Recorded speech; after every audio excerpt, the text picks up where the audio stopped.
เขาเนี่ย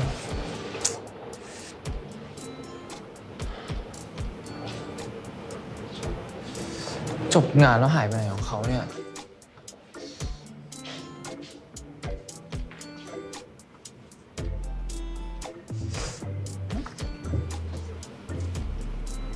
พี่รักษาสัญญากับเลนก็ต้องรักษาสัญญากับพี่ด้วยนะ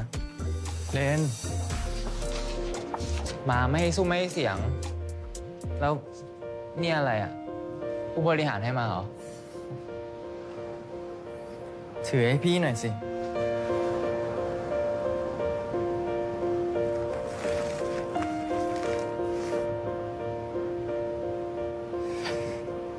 พี่เคยสัญญาไว้ใช่ไหมว่าเมื่อถึงเวลาพี่ก็จะไม่รอแล้วจำได้ไหมตอนที่พี่รับโครงการนี้พี่เคยบอกเรนว่าถ้าพี่ทำสำเร็จพี่มีอะไรจะบอกเรน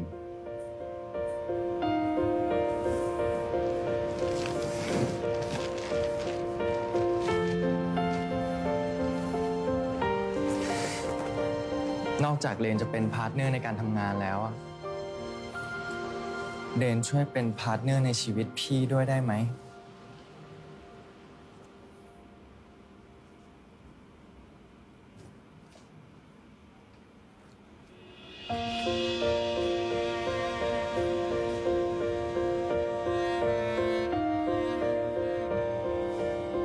แต่งงานกันนะ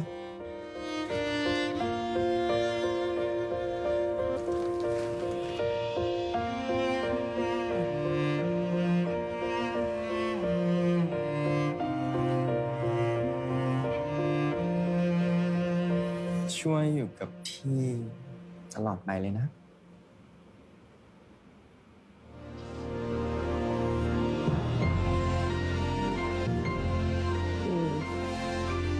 ตอนนี้เลนโตพอที่จะอยู่ข้างพี่พายุแล้วนะ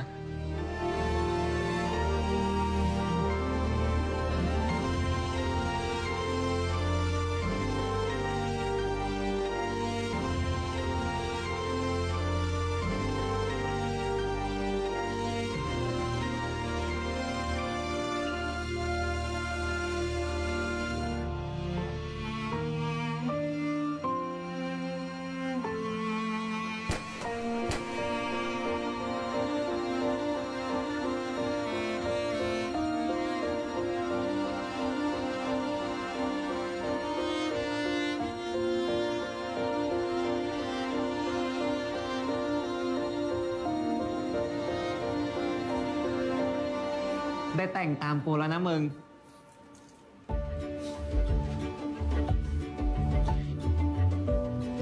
พี่พายุจูบเลนโชว์ไอ้สกายหน่อยดิ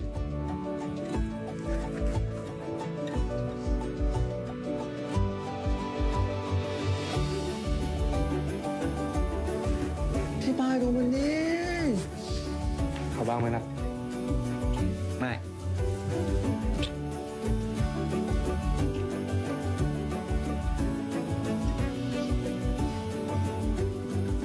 ร้อยครับทุกคน